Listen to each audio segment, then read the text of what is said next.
Hello! Surprise! I am back from a really long vacation and now I get to annoy you all over again.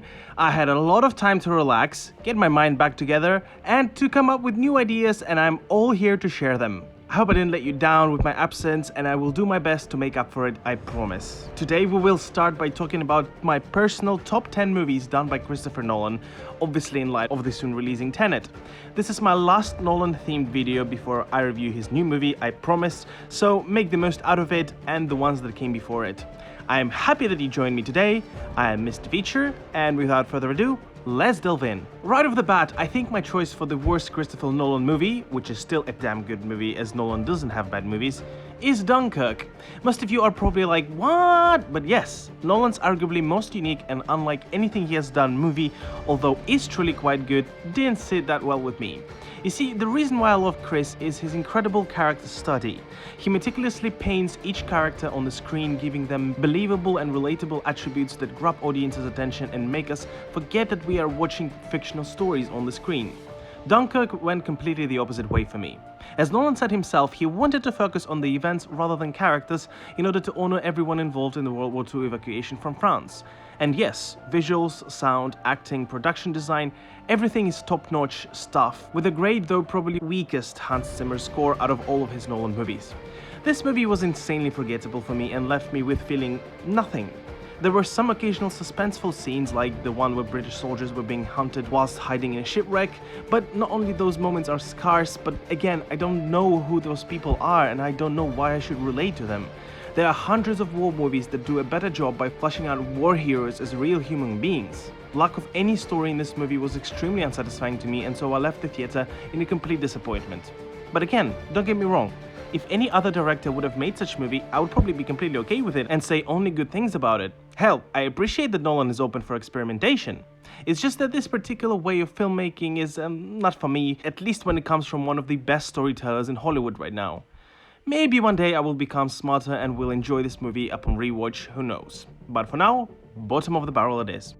Following. Well, as you probably know, it's the first full-length feature that Nolan made when he was in his 20s, and is the reason for his worldwide success.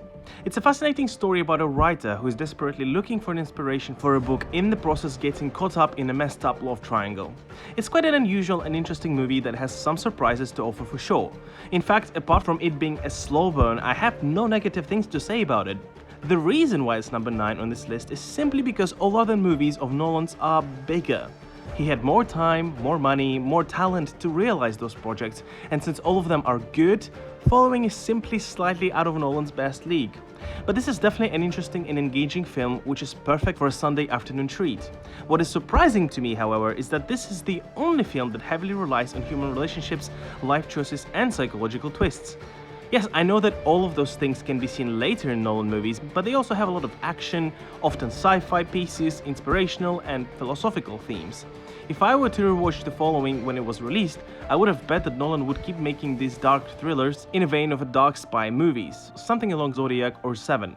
In fact, the next movie on this list comes very close to that. Insomnia was a purely directorial job for Nolan. He didn't write the script, nor did he have much production control over the movie. And it's also much like The Following, unlike Nolan's true signature picture.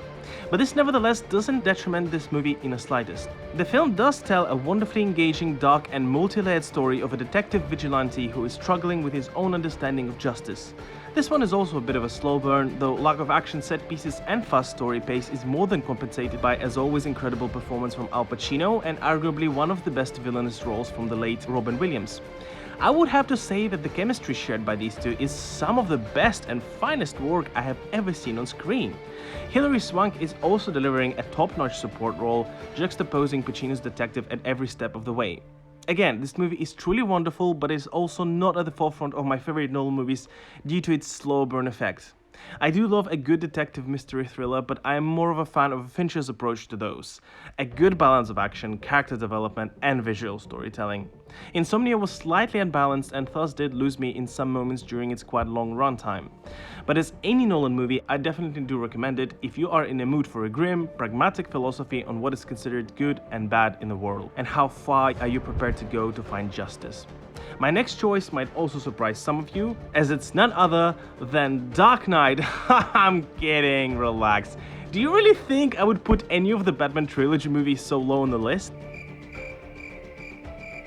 Look, again, all Nolan movies are at the very least good, and so is Batman Begins. It's good, just not great. This movie was, of course, personally for me, a massive step up from Burton's adaptation. No, we don't talk about this piece of garbage right here. I always thought that Batman is the most down-to-earth superhero and he should belong in a realistic, dark world. Nolan understood that like no other, and it was a game changer how he portrayed the Caped Crusader at the time. But I have to say that I had some problems initially buying into Bale's performance. He just always seemed so bland and stupid, like he doesn't understand others unless they repeat the question to him 3 times. And also he looked way too old to be playing young Bruce. I do think that all characters in this movie were a bit over-exaggerated, to be honest, and a bit bland. Typical boss mafia, typical psychopath doctor serial killer, typical antagonist who believes in something utterly insane. This movie was dealing in absolutes and barely made the audience question anyone's intention. But nevertheless, it did get a lot of things right. In fact, I'm extremely thankful for the foundation that this movie has built for The Dark Knight. So all in all, I do like Batman Begins. It's a solid film, but it did suffer from some storytelling nuances. Oh, and don't forget this voice. Where were the other drugs going? I never knew. I don't know. I swear to God. Swear to me! Next we have... Wait, where am I? What time is it? I seem to have forgotten the last 15 minutes of recording this video. Which movie is next on the list? Oh, right. Oh, come on. I know I'm not a comedy genius. I'm just trying, okay? I'm trying. So anyway, what do we have here? The first big movie Nolan did after Following. And boy was it good. This movie is the DNA of what Nolan does today, and oh my god do I spoon this down my throat. At the center of the story we have a guy who loses his memory every 15 minutes whilst also trying to find his wife's murderer. Like, come on, what's the last time you heard of the plot similar to this? Bollywood even made their own version of this masterpiece. This is how you know that you've made it in Hollywood. Memento is wonderful. The way it conveys the story both forwards and backwards, with the middle being the end of the movie, is simply amazing. Like, literally, the simplicity of this kind of original writing is amazing. Not only that, the movie is acted and filmed brilliantly too. The movie has a great pace and keeps you on the edge of your seat at all times as you try to find out, along with Leonard, who is responsible for taking his wife's life away. Now, why is it number 6 for me? Well, for one, I simply love other movies more than this one. Also, Memento wasn't perfect. For example, I don't really like how the ending was ambiguous. I won't spoil what exactly I'm talking about, but it's a pretty significant bit of the story, and well, you know. Also, the character of Carrie-Anne Moss felt completely useless to me. I think the movie could have completely done without her. She was quite distracting, to be honest. And also, I do have a feeling that Guy Pearce was just a little bit too goofy and over the top in this movie. But in the rest, this movie is awesome, and I definitely want you to check it out if you're in for a bit of a mindfuck.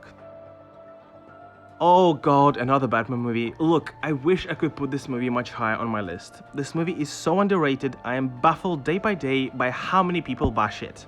Of course, it's insanely hard to top Dark Knight, especially when the best part of that movie is not possible to replicate in a sequel for obvious reasons. Look, Dark Knight Rises is, in my opinion, the second best Batman movie of all time, period. Of course it's not perfect, but it was an insanely satisfying conclusion to the whole trilogy. In fact, unlike in Dark Knight, that solely focused on Joker and Harvey Dent, this movie was extremely balanced in terms of all its villains and heroes. I do believe we have also the best Catwoman, who is the most believable, athletic anti-hero thief that I have ever seen on the big screen. You can curse me all you want, but this film did a great job of breaking Batman down both figuratively and literally, and in fact this movie did what no other movie did. It finally showed that it doesn't matter who is behind the mask, as Batman is a symbol and thus cannot die, or be attributed to a single person. Also, don't even get me started on one of the best finales in any movie. Oh my god, the goosebumps I had in the cinema when Robin was rising on the water platform. Downright incredible. Sometimes I wish Nolan made another one, but of course that would be completely unfitting to this trilogy. Still, this is an insanely good movie that is just a couple of yards behind Dark Knight. Talking about Dark Knight, ha! Got you again, relax. We still have some movies to go through before getting to the best Joker performance of all time. Actually, I don't know who was the best. You don't know? You don't know?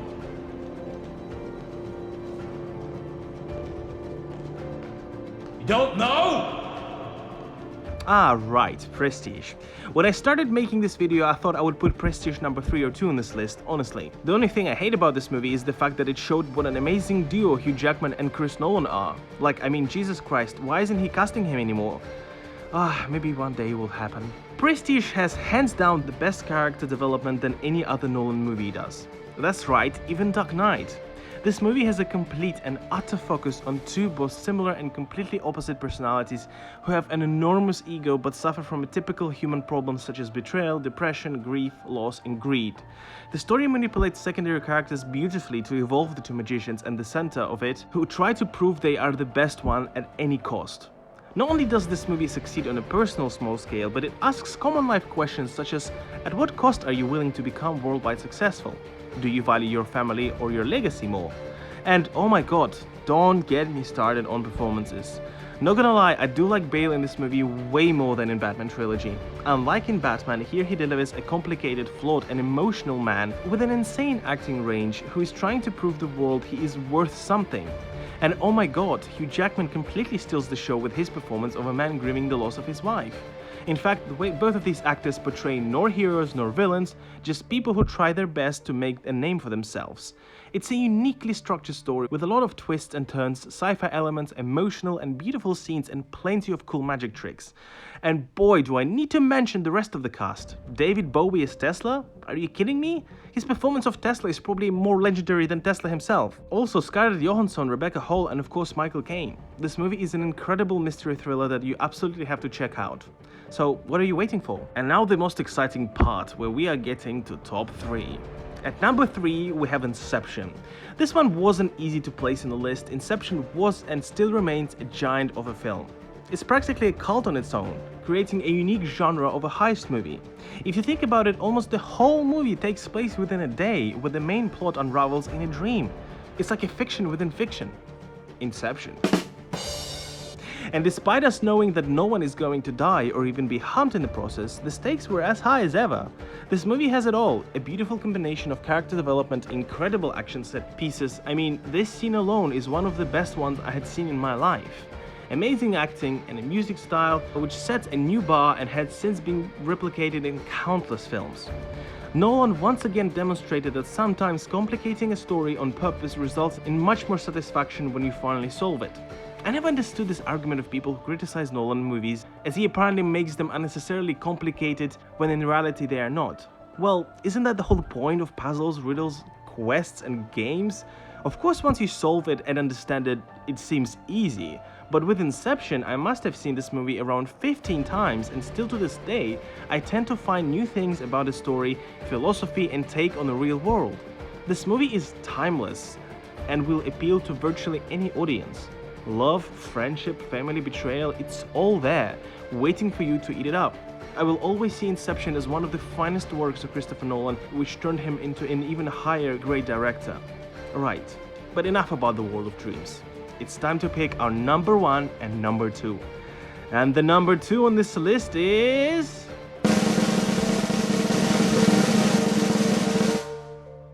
Yeah, that's right, Interstellar, and I bet 50% of you are like, and the other 50 is like, okay, I'm cheating a little bit here. Interstellar is actually my most favorite movie of Nolan's, but also one of the most favorite movies of all time. I mean, could it not have been? First of all, I'm an avid fan of sci-fi and especially sci-fi in space. I adore Kubrick's Space Odyssey, Event Horizon, Gravity. Literally, if there is a movie in space, chances are I'm gonna like it. Hell, I even enjoy The Mission to Mars, which is apparently one of the worst movies ever made. Second of all, I am a Nolan fan. Already those two factors contribute to me thinking Interstellar will be an insanely enjoyable film. But I watched it and I remember how I was emotionally ruined by the end of this film. The reason why this movie is so good is because it does have, in my opinion, the best character development of all Nolan movies. The relationship between Cooper and his daughter Merv is enough to never make me fall out of love with this picture. The cast is stellar, no pun intended, the visuals are absolutely insane, and again, thanks to the numerous practical sets that were actually built, including the fucking spaceship itself. No wonder it won the Academy Award in this category. The music, in my opinion, is the best score of Hans Zimmer as well, and it's even more so deserving since he recorded it by falling asleep on an organ. The story is so wonderfully written and much more simpler than that of Inception or Prestige, in my opinion, crafted very much in line with the style of pre-existing space movies. Amazing trademark twists and story turns that you do not see coming, and set pieces that look so real that you forget that you are in a cinema. And also, I know a lot of you will disagree, but the docking scene is the best scene I had ever seen in any movie. The fucking suspense and pressure you feel when you realize that the fate of the entire world rests on two human beings stuck in a tin can in the middle of space trying to do something that is virtually impossible. Absolute chills. I only pray that Nolan will make another movie set in space in the future. Only time will tell. And now we finally arrive to our very obvious and very predictable number one, The Dark Knight. Yes, I am scared of what people will do to me if I do not put this movie at the top of my list, but also, it's a fucking amazing movie. Let's address the elephant in the room, probably the best performance in a superhero movie ever and one of the best performances in the history of cinema in general. Chin Han as Lau. Of course it's Heath Ledger as the Joker. Look, I've seen this movie more than any other superhero movie, and let me tell you this, I still do not see Heath in this Joker performance at all. It's a completely different character. It's a completely different, real human being. I do not know how you go from this to that. This guy deserves 2 Oscars for this role. But of course it's not just the performance, it's the character of Joker itself. His interaction with the world and people around him, his seemingly obvious lack of principles, yet organized character by nature, the things he says and does, everything about him is flawless. It's such a perfect balance of the Joker we know from the comics, along with a fresh, film-adaptive take on the biggest superhero villain. But again, The Dark Knight is great not only because of the Joker. Everything about this movie screams amazing. A beautiful confrontation between Batman and Joker is one of the best ones on screen. This movie made me pay attention to their conversations way more than to action scenes. In fact, I would go as far as to say that the action in this movie is simply distraction, to give some room for us to think and process everything that is said in this movie.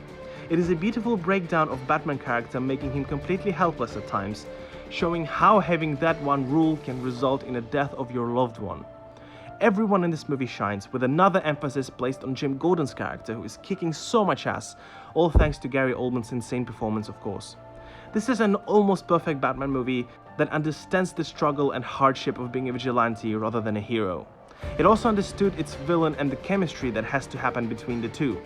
This is no doubt the biggest pearl that Nolan produced, which will probably never be topped by anyone, including Chris himself. Case closed. So there is my list of top movies put out by Christopher Nolan. Now comes the time for you to share your list and to criticize the shit out of mine. I am so looking forward to it. Where would you put Tenet on your personal list?